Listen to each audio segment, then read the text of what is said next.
de toute la Torah. Elle contient 30 versets. Pourquoi 30? Chaque chose, il a sa signification, évidemment. 30, c'est le paramètre de la malchoute, de la royauté. Pirkei Avot nous dit que il y a 3 couronnes, Keter Torah, Keter Keruna, Keter Malchut. Keter Torah, elle s'acquiert avec 48 qualités. Keter Keruna, la couronne de la prêtrise, avec 24. Et celle de la royauté, avec 30. Ceci étant dit, 30. Et pourquoi 30? Parce que, comme nous savons, ce sont les 10 séphirotes, il y a 10 séphirotes, comme ça fait 3 de tête et 7 inférieurs.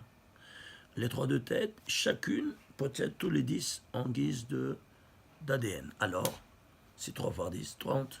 Voilà donc quelqu'un qui a 30. Alors, c'est le paramètre de la royauté. La preuve, Yosef Hatzadik, elle a été le vice-roi d'Égypte à 30 ans. David Amelech, le roi d'Israël, à 30 ans. Même au niveau spatial, le Beth Amikdash, il était haut, 30 amas. La résidence de la royauté divine en terre, 30 amas de haut. Le roi, c'est le number one, le citoyen numéro 1 de l'État. Donc, c'est le plus haut au niveau hiérarchique. Très bien. Prends la lettre la plus élevée, la plus haute de 22. C'est Lamed. Combien c'est Lamed? 30. Ainsi de suite, vous voyez, à tous les niveaux. C'est-à-dire que quoi? Que le 30, c'est un paramètre de royauté. Alors, qu'est-ce qui se passe ici? Bien, ici, pourquoi on veut nous amener ici dans la paracha de Vaïler? Pour nous dire ceci. Vous vous souvenez, la semaine passée, quand on a parlé sur le parachat des Savim, on a pris le 5708e verset de la Torah qui correspond à l'année 1948. Et qu'est-ce qu'on a vu? On a vu qu'il correspond exactement à ce qui s'est passé dans cette même année. Vaviacha, et Dieu va t'apporter, Hashem Elokecha, ton créateur, et la Ares, Asher Yashu Avotecha, à la terre que tes pères ont héritée. Perashta, Vetivecha, Vivecha, c'est quoi? Tu vas hériter, et tu vas multiplier, et tu vas avoir toute l'abondance divine dans cette terre. Incroyable, 1948, il nous a amenés dans cette terre et on a fait l'indépendance. Je vous rappelle autre chose, que quoi? Que ici, il y a Hashem Elokecha, c'est la dimension divine. Il y a 325 fois le Hashem Elokecha dans toute la Torah. Celui-ci, c'est le 301e fois qu'apparaît. Pourquoi 301? Parce que 301, c'est Gematria Menorah. Et qu'est-ce qu'ils ont choisi le jour de l'indépendance? Vous vous souvenez? C'est un rappel de ce qu'on a dit la semaine passée. Donc la Menorah, incroyable. On te dit ici, c'est écrit dans la Torah, même dans le niveau chronologique du nom divin, ton créateur, eh bien il te dit exactement, quoi donc? Qu'est-ce que tu vas choisir? Quand? Le jour de ton indépendance, comme symbole de cet état. Et pourquoi? Maintenant tu vas le comprendre. Alors, Netsavim, tu te trouves. Alors maintenant, Vaïler. C'est quoi Vaïler? Ben, commence à parcourir tout cet état que je t'ai donné pour le construire et le bâtir. Alors ça, c'est Vaïler, tu vas aller... Très bien. Alors maintenant, qu'est-ce qu'on va faire? On va prendre toutes ces 30 versets. Quand ils sont inscrits en 553 mots. Pourquoi 553? Eh bien, tu le décomposes en 7 fois 79. Le 7, c'est le 5e nombre premier. 79, c'est le 23e nombre premier. Encore, tu remontes. Et ça, c'est le 4e nombre premier. Ça, c'est le 10e nombre premier. Ça fait 40. C'est quoi 40? Les 40 séphirotes qui sont dans les 4 mondes. N'est-ce pas? Atzilut, Beria et Seasia. Voilà, tu vas, tout comme tu parcours ici ton pays, du début jusqu'à la fin. Ici, tu es en train de parcourir au niveau métaphysique. Quoi donc? Toutes les 40 séphirotes qui structurent les 4 mondes métaphysiques que tu étudieras. Et comme tu fais au niveau physique, tu le feras au niveau métaphysique. Alors, ceci étant dit, quel est ton rôle maintenant? Quel est ton rôle une fois que tu viens en état? Tu as une fonction à remplir. Lequel? Si tu as pris le symbole de la Menorah, tu vas le voir ici maintenant. Comment? On va faire la guématria de toutes ces 2123 lettres qui composent ces 30 versets. 2123 lettres, le total de toutes ces de 2123 lettres, c'est 147 036. C'est quoi? Je ne sais pas. Ilan Alilan dit, Rabbi Shimon Bar Yochai dans le Zohar, l'un sur l'autre, c'est-à-dire quoi? Zohar, Balak, Parashat Balak, page 202a. Allez voir, c'est quelque chose de spectaculaire. Tu dis qu'est-ce que c'est que la Gematria? C'est un masque qui cache des secrets énormes, très puissants, et qui sont tous fermés. Comment le dévoiler? Tu dis Ilan Alilan. Qu'est-ce que ça veut dire Ilan? Décompose-le. Un sur l'autre. Un sur l'autre. Alors en l'envoyant 147 036, je le décompose en 2 en puissance 2. Puis, ça y est, tu ne peux plus dépenser en 2, tu le fais diviser par 3. Par 3, appuyé par 5, etc. Tu n'y as plus de chiffre que celui-ci. 12 253, c'est un nombre premier. Alors ça, c'est la base. Alors ça, tu sais quoi? Quel nombre premier c'est? C'est le 1466e nombre premier.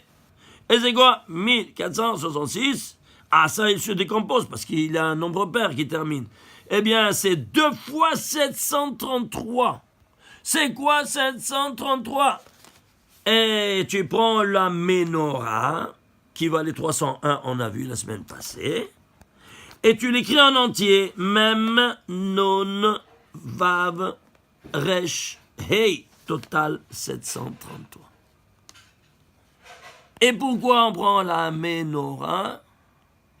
Parce que la Ménorah nous symbolise l'intégrité, puisqu'elle était Miksha Achat, d'une seule pièce. Et on t'enseigne d'être intègre. Ça veut dire, je ne suis pas intègre. Non, tu es composé par 3 niveaux. Tu agis à 3 niveaux. Marshava Dibur Maaseh. Pensée, parole, action. Alors tu dois dire ce que tu penses, tu dois faire ce que tu dis. Mais malheureusement, qu'est-ce qu'on fait nous? On fractionne ces 3 dimensions. On ne dit pas ce qu'on pense, on ne fait pas ce qu'on dit. Alors qu'est-ce qu'il nous reste à faire? À rassembler à une Ménorah. Et c'est pour ça que, quel est le symbole de la Ménorah? C'est Israël. Pourquoi? Il était intègre. Et c'est pour ça que c'est l'unique qui est monté sur le Misbéach. Parce qu'il était intègre.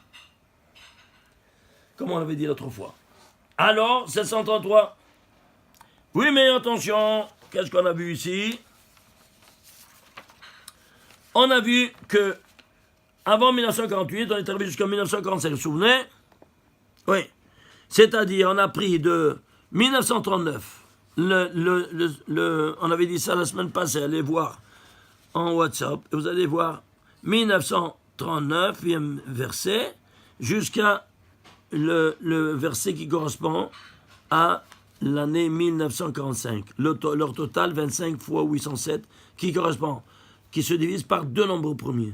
131 fois 197. On a vu 131, c'est quoi? Le nom de l'ange de la mort qui a agi pendant ces 7 années de catastrophe mondiale. Et 197, c'est 46. On avait dit quoi? C'est le nom caché du Shem HaMeforash. Le nom caché, oui, parce qu'il était caché, malheureusement, et c'est lui qui dominait. C'est donc caché, c'est rigueur. Voilà donc que l'ange de la mort, il s'est associé à la dimension cachée de miséricorde, qui est rigueur, pour faire malheureusement tout ce désastre qui s'est passé. Alors dans ces conditions-là, c'est quoi? Eh bien regardez, 733, pardon, c'est un nombre premier. Lequel? Le 131e nombre premier. C'est-à-dire quoi? C'est-à-dire maintenant que tu vas t'élever, tu vas dominer cette matière, quand toi tu seras quoi? Un phare pour l'humanité, parce que je vous ai élu à être un peuple, un royaume de royaume de prêtres, de Goy Kadosh, une nation sainte. Comment? En prenant la Torah. Et cette Torah-là, qu'est-ce qu'elle est? Eh bien, la Torah, c'est le phare de l'humanité. Et c'est pas en prenant un agglomérat de lois gréco-romaines, anglo-saxonnes et turcomanes qui vont régir l'État d'Israël. Ça fait 70 ans, pas un jour de paix. Et pourquoi? Parce que tu as mis de côté la Torah de Moshe Rabbeinu. L'unique des 4 exils qu'on est retourné, et qu'on a mis de côté la Torah. Mais vous vous rendez compte? Alors de quoi tu t'étonnes? Alors où ça va tout ça? Malheureusement. Vous comprenez? Voilà, ça c'est ce que je voulais montrer. Alors regardez, on a toutes les possibilités. Prenez, regarde, je vous donne un petit exemple. Prenons le verset 5727, qui correspond à l'année 1967, la guerre des 6 jours. Regardez, qu'est-ce qui s'est passé? Relis et tu vas comprendre. Ve'asa Hashem lahem, et Dieu fera à eux, Kacher asa les Sichon, comme il a fait à Sichon, ou le Og, malgré Amori et un Og, les rois de Amori, hein, les Arsam, dans leur territoire, Asher Ishmidotam, qui les a anéantis. Qu'est-ce qui s'est passé dans la guerre des 6 jours? Il y a eu 7 nations. Comme il y avait les 7 nations dans la Terre Sainte, il y a eu 7 nations qu'on les a attaquées, qui nous ont entourés pour nous attaquer. Et qu'est-ce qui s'est passé? Hein? Le renversement de la médaille. Total.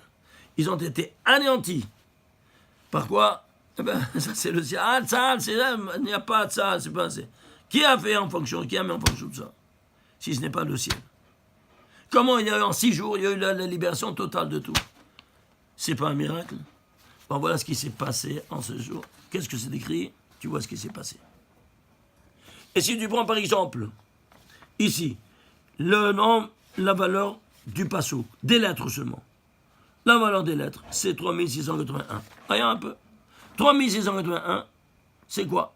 Eh bien, c'est se décompose en 3 en puissance 2 par 409. 3 en puissance 2, c'est 9. Et 409, c'est le 81e nombre premier. 81, c'est quoi? La guématre de Anochi. C'est-à-dire, c'est Dieu qui a agi. Regarde qu'est-ce qui a agi en 1965 d'ici. Ce qui a agi au Mont Sinaï, tu le vois ici. Pourquoi 9? Parce qu'il nous a parlé dans le premier verset en 9 mots. Je suis Anochi Hashem Elokeich Asher Hotzeti Ham Eretz Mitzrayim Mibet Avadim. 9 mots. Dans le premier, il est 9 au carré. Et pourquoi 9 et pas plus ni moins? Parce que qu'est-ce qui agit? C'est parmi les 10 séphirotes, il y en a 9 qui agissent, et la 10e, elle reçoit, c'est les passives. Voilà donc, qu'est-ce qui agit? Elle agit, c'est 9 séphirotes. C'est voilà qui se retrouve ici dans ce Anochi Bachaboy. Et si tu prends le Mispar Katan, c'est-à-dire toutes ces lettres-là, tu enlèves tous les zéros, et tu fais, au lieu de, par exemple, Ein 70, tu prends 7, au lieu de Shin 300, tu prends 3. Fais le Mispar Katan, c'est le logarithme, ce qu'on appelle l'essence de tout ça. Hein. Ça fait combien? 207. C'est quoi 207? Gematria Or. Il n'y a pas eu cette lumière-là? Quelle lumière? De la Ménorah dont tu as pris toi-même le symbole pour l'État d'Israël. Ishtabachabore. Vous vous rendez compte? Et si je prends maintenant les tagim et les voyelles, ça ne termine pas, mais je voulais parler également aussi de Kippour, parce que bientôt c'est Kippour, et c'est Shabbat Shuvah, alors il faut parler aussi de... Alors regardez ici. Vous vous souvenez que la Ménorah, on parlait de la Ménorah? Bon, très bien. Eh bien, la Ménorah nous enseigne non seulement la création, mais même les fêtes. La création, c'est, regardez, très brièvement, les 3 lumières de droite sont convergentes sur le centre. Les 3 de gauche également. Cette convergence de lumière nous impose de numéroter les branches en fonction de cette convergence vers le centre. D'où allons numéroter, commencer à numéroter, de droite à gauche selon l'ordre écrit de la langue sainte. Ça fait 1, 2, 3. On est arrivé au centre. 4, 5, 6 et le 7, il n'est ni à droite ni à gauche, il est au centre. Alors, le créateur, il va créer un monde avec 6 étapes temporelles. Les branches sont accessoires par rapport au tronc d'un arbre. Et on verra donc quoi? Que ça c'est le Shabbat, c'est le centre. C'est la chose principale. Alors on va associer maintenant quoi? À qu'est-ce qui a été créé le premier jour? Or, Vechocher, lumière et ténèbres. Deuxième jour, les eaux supérieures et les eaux inférieures. Troisième jour, la terre ferme la végétation. Quatrième jour, tu vas de l'autre côté. Le soleil, la lune, les étoiles. Cinquième jour, les volatiles, les poissons. Sixième jour, l'homme, les animaux terrestres. Et Shabbat au centre. Pourquoi cet ordre? C'est le plan de la création universelle qui te le dira. Or, cette lumière spirituelle qui a été réservée pour les tzadikim dans le futur, lumière spirituelle trouvée son perfectionnement au 4e jour par la lumière matérielle du soleil. et toutes les astres, n'est-ce pas, seront le perfectionnement du monde des ténèbres, du Rocher. Deuxième jour, perfectionnement du cinquième jour. Au cinquième jour, quoi? Les eaux supérieures, inférieures. Comment on dit supérieures? Shamaï. Pourquoi Shamaï? Shamaï, les eaux supérieures. Trouvant le perfectionnement au cinquième jour par les volatiles, la population des eaux supérieures. Et les poissons par la population des eaux inférieures. La même chose au troisième jour, la terre ferme trouvera le perfectionnement au sixième jour par la population de la terre ferme. L'homme et les animaux terrestres et leurs moyens de subvention, c'est quoi? C'est le sommaire, c'est la végétation. Shabbat, rien nafash. Oui, donc une tridimensionnalité double. On a déjà vu ça dans le passé, on passe outre. Quoi donc? Que la Torah va nous enseigner même l'ordre des fêtes juives. Comment Dieu a dit par chaque création, Vayar Elohim, qui tov, il fera pour chaque tov un Yom Tov.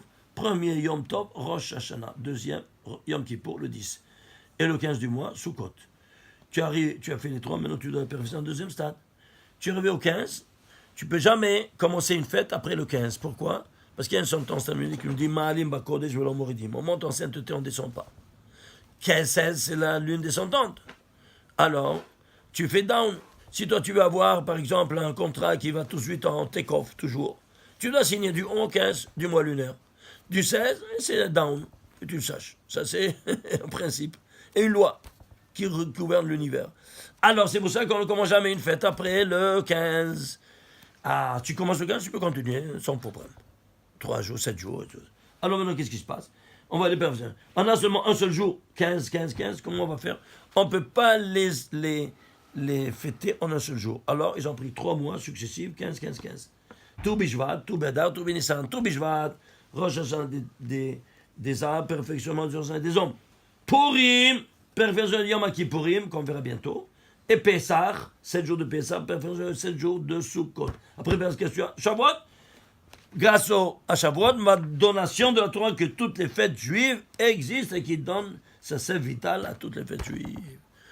Alors maintenant, on va faire notre focus, Yom Kippour et Purim. À travers ça, tu vas comprendre comment tu agis, pourquoi tu agis de cette sorte. Alors, ici, qu'est-ce qu'il y a? Le droite, c'est l'antithèse de la gauche. Donc, si à droite, il y a matériel, la gauche, c'est spirituel. Si à droite, il y a le blanc, ici, il y a noir. Et s'il y a noir ici, c'est assez blanc ici. C'est clair? Alors, chaque dîne, chaque règle qui va réglementer cette fête, 180 degrés, tu vas prendre l'opposé et tu trouves la négative ici qui va réglementer l'autre fête. Par exemple, c'est décrit que Yom Kippour, c'est décrit que vous allez vous mortifier le 9. Comment vous dites le 9? C'est écrit le 10 chez Kippour. Et pourquoi c'est écrit le 9? Parce que le Gemara, tous ceux qui mangent et boivent toute la journée du 9, quand même des pépins, tout ce que tu veux, c'est comme si tu jeûnais 48 heures par 24 heures. Alors ici le tikkun, l'acte réparateur, c'est-à-dire, il commence par le manger et termine par le jeûne. À Purim, le contraire. Il commence par le jeûne et termine par le Seudat Mitzvah, le manger. Autre donnée. Ici, même corps caparal, même force expiatrice. Ici, même force expiatrice. Seulement ici, tu l'obtiens à travers la crainte. Parce qu'il y a 2 livrets qui sont ouverts, des vivants et des morts. En ce jour, on sera inscrit dans l'un ou dans l'autre. Prenons conscience de ça, on va trembler, on aura peur, on fait tchouva, et alors on nous pardonne. Et donc, on est inscrit dans le livre des vivants encore un sursis d'1 an. Pas plus. Chaque année, c'est un renouvellement de visa, sachez-le. Alors ici, à travers la crainte, tu obtiens ton visa encore d'1 an. À travers la crainte, oui. L'antithèse de la crainte, c'est quoi? La joie. Ici, à travers la joie, on te pardonne tout. Ici, il y a un seul personnage qui rentre dans le Kodesh Kodeshim. C'est qui? C'est le Kohen Gadol. Et le Kohen Gadol, quand il rentre, il prononce, il fait son, il ouvre sa bouche simplement. Il poter et piv, chez le Kohen Gadol, et ça sort de la bouche du Kohen Gadol. Shama Meforash, et tout le peuple, c'est le Kohen Gadol. Ils sortaient par miracle, le très saint nom divin de 72. Alors, tous ce qu'ils entendaient ça, ce miracle-là, ils se prosternaient, ils se jetaient par terre. Alors ici, il y a un Gilou Shirina, un dévoilement de la présence divine par ce miracle. Absolu. En antithèse de dévoilement de la présence divine, c'est quoi? Absence divine maximale.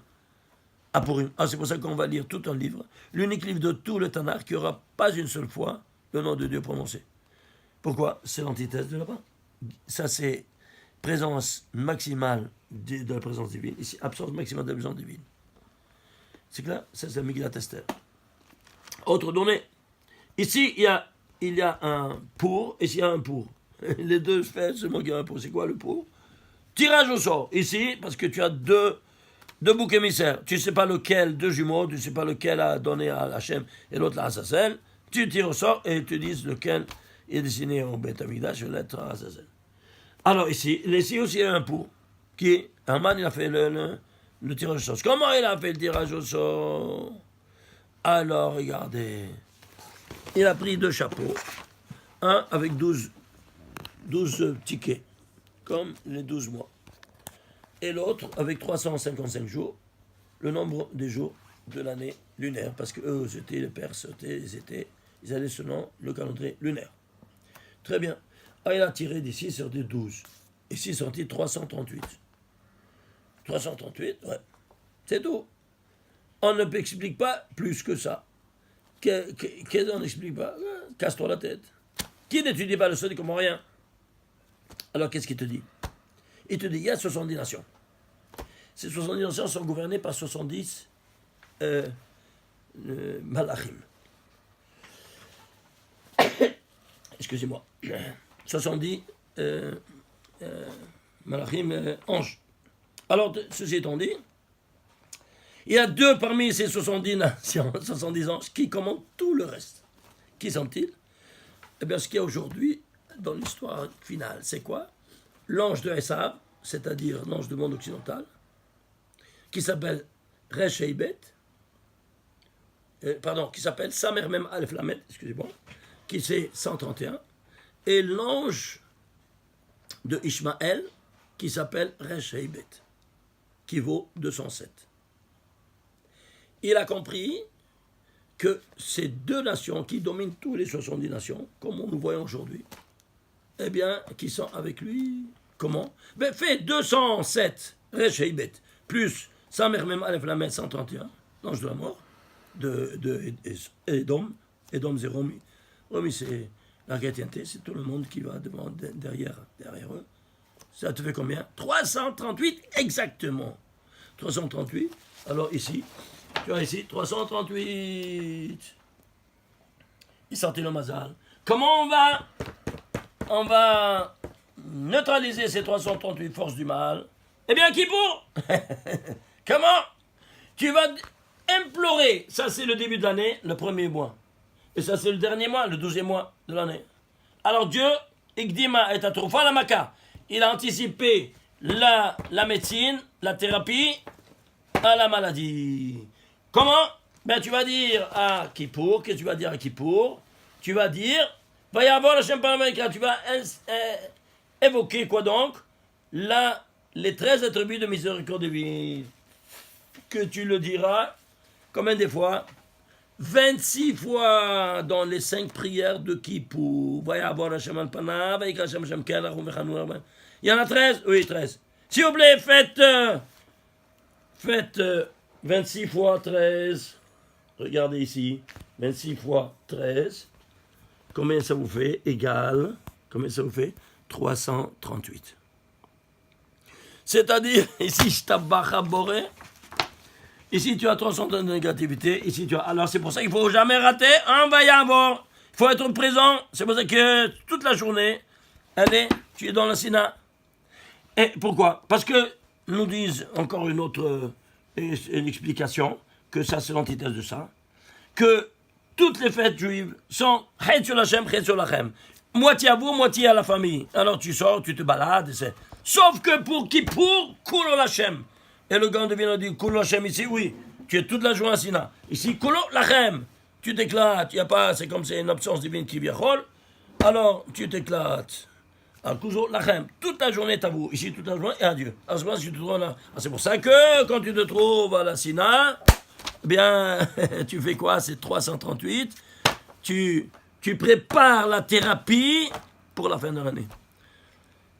Bezrat Hashem, je vous souhaite Gmar Khatima Tova, Tirtuvu, la Alta, la Haim Tovim, Ul Shalom, et que vous puissiez vite venir habiter, Bezrat Hashem, nous rejoindre vite, parce que cette année, ça va barder. Bezrat Hashem, on espère recevoir le Mashiach. On n'a pas été méritant de le recevoir l'année passée, que c'était une année vraiment terrible, et pourtant, qu'est-ce que vous voulez c'est écrit que quand il viendra, hein, et s'il vient et il y a des juifs qui n'ont pas mérité, seront brûlés vivants, Hachem Ishmo, vous entendez ça? Pourquoi? Parce que maintenant que je viens, maintenant tu me crois? Avant tu mangeais le jambon, maintenant tu me crois? Alors je bang, brûler sur le champ. Alors, ils ont pitié, le ciel, de ces gens. Alors ils attendent en gros qu'ils fassent tchouva.